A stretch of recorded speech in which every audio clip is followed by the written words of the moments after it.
Ter plantas em casa deixa os ambientes mais agradáveis, mais bonitos, aconchegantes. E nem todas as espécies precisam de muitos cuidados. Conheça agora alguns tipos que você pode cultivar facilmente e que são ótimas opções para quem não tem muito tempo ou conhecimentos em jardinagem. Vamos ver.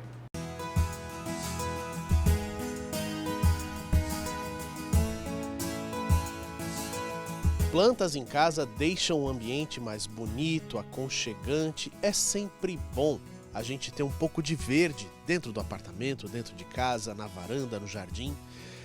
Dentro do apartamento, especialmente, a gente usa muito plantas em vasos. Hoje em dia, a gente tem plantas que são cultivadas especificamente para serem colocadas dentro de casa. A gente tem as plantas de sol. Se você tem uma linda varanda e você quer colocar uma planta bonita na sua varanda, você pode escolher as plantas de sol.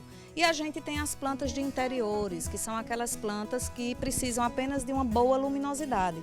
Uma janela próxima a ela, que aquela luz que incide na janela vá até ela, que tem uma porta, que aquela luminosidade da porta também chegue até essa planta. É importante que a gente coloque na planta a cada 2, 3 meses uma adubação, porque ela vai consumindo os nutrientes que estão ali naquela terra e ela começa a ficar fraca. Então você percebe que com 2, 3 meses ela está feia, você diz, eu não sei cuidar de planta. Não, na verdade é que você não alimentou a sua planta. Não é apenas a rega, mas também a alimentação. E de vez em quando uma poda para fazer ela rejuvenescer também é bem importante. Muitas vezes a gente tem aquele cantinho que eu chamo cantinho do breu, dentro da nossa casa, que a gente queria colocar uma planta. A zamioculca se adapta bem. Essa é a variedade verde, é a mais comum, Ela é fácil, ela é em batata, se propaga com muita facilidade, não pede tanta rega. Veja que o caule dela é um caule aquoso, ela é mais grosso, então ela rega uma vez por semana, então é aquela planta facílima de cuidar.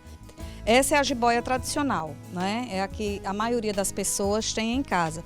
Então ela é uma pendente super fácil de cultivar, Na verdade, a gente diz que ela é uma pendente, mas ela é uma trepadeira. Ela é muito mais de sombra que de sol, com bastante luminosidade, mas ela também se adapta ao sol. Ela só perde um pouco a cor, o viço do verde dela, fica mais amarelado, mas ela também se adapta ao sol. Quanto mais escuro for o ambiente em que ela se encontra, menos você rega. Se você quer não só uma planta, mas uma planta com história, com uma lenda por trás, a gente tem a árvore da felicidade, macho e fêmea. Conta a lenda japonesa que 2 crianças que passavam necessidade encontraram um senhor idoso, que era um sábio, que as levou a uma floresta e as encaminhou ao cume de uma montanha, que quando elas encontrassem a árvore, elas jamais passariam fome na vida. E essa árvore era exatamente a árvore da felicidade, daí o nome. Foi uma mudança de vida. A lenda japonesa também conta que se nós plantamos as duas, essa todo mundo diz que é o macho, essa é a fêmea, se as duas são plantadas juntas no mesmo vaso, traz harmonia para o casal, para a família. É uma árvore, mas que ela se adapta bem a ambientes internos. Você pode perfeitamente colocar na sua sala, num lugar que tenha bastante luminosidade, é necessário que tenha luminosidade, tá? E ela não precisa ficar exposta ao sol. Uma das coisas que a gente sempre tem uma preocupação, quem está cuidando de planta, é qual é o momento ideal para a gente mudar essa planta de vaso. Existem alguns sinais. Por exemplo, essa maranta, um dos sinais que ela me dá aqui é, estou vendo raiz sair aqui embaixo. Essa raiz aqui, ela está dizendo que o espaço já está pequeno para a planta. Então, esse vaso aqui, é importante a gente fazer a troca desse vaso e colocá-la num vaso maior para poder ela se propagar, para poder ela crescer. Algumas plantas, como a zamioculca, que a gente falou há pouco, que é de batata, você percebe no vaso plástico, que é o vaso normalmente... Começa a estufar. Ela começa a estufar. Então você percebe isso também, ela estufa. O que é a primeira coisa que a gente tem que pensar quando a gente está montando um vaso para uma planta? Como é que você vai fazer o seu sistema de drenagem, Então eu tenho um vaso, o vaso está furado, então eu coloco argila expandida. Além da argila expandida, tem outros materiais que podem ser usados aí? Pode a brita, a pedrinha, que a gente coloca, uma camada de brita. Eu não tenho pedra, você pode colocar brita, qualquer coisa, até isopor, não é? Você pode colocar que dá um sistema de drenagem bacana. Como é que eu tiro uma planta dessa do vaso? Nunca puxe a planta do vaso. Primeiro você vai apertar para soltar. Então esse é um trabalho que a gente sempre precisa fazer para você soltar a sua planta. Então você segura a planta e você puxa o vaso. Olha como ela já está com o sistema de raiz aqui todo cheio, já está pedindo realmente um vaso novo. Vamos soltar um pouco dessa raiz, que é para essa raiz... É apertando mesmo. Você vai apertando, né, um pouco e depois você vem aqui no meio com o dedo e vai soltando principalmente dessa parte de baixo. Por quê? Porque a raiz ela já está enovelada. Então, para ela entrar na terra nova que você vai colocar, é necessário que ela esteja mais solta.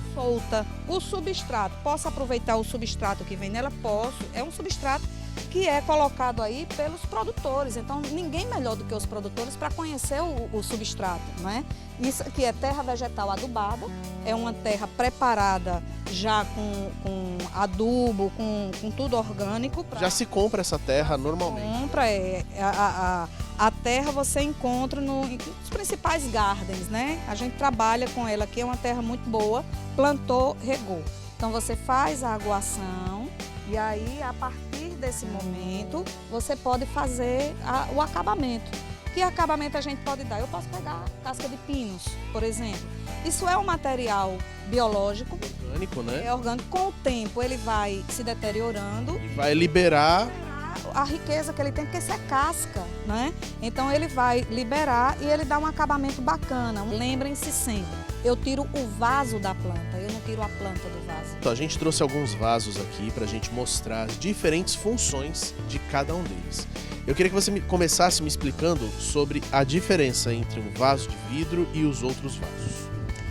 O vaso de vidro, normalmente, ele nos é apresentado como cachepô. O que é que eu chamo de cachepô, né? É aquele vaso que não tem furo.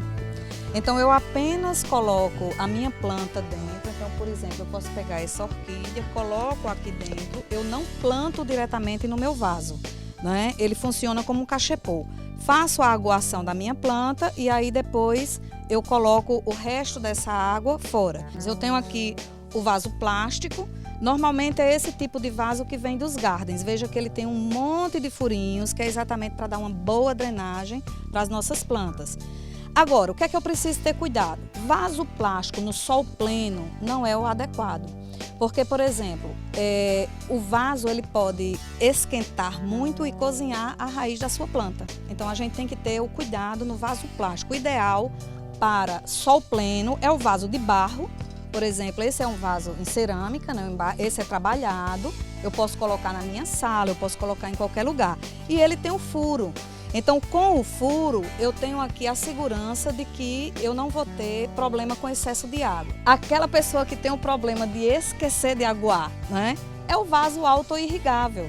Então, você tem um vaso que é dividido em duas partes, você coloca a água na parte de baixo do recipiente, essa cordinha ela vai puxar essa água, né? E você planta aqui dentro e você vai ter o seu vaso sempre úmido.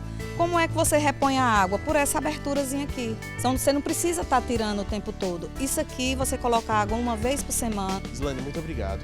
Muito obrigado mesmo pela ajuda que você deu pra gente. Obrigada a vocês, né? É sempre um prazer contribuir para que mais pessoas comecem a perceber o quão benéfica é uma planta na nossa casa, na nossa vida.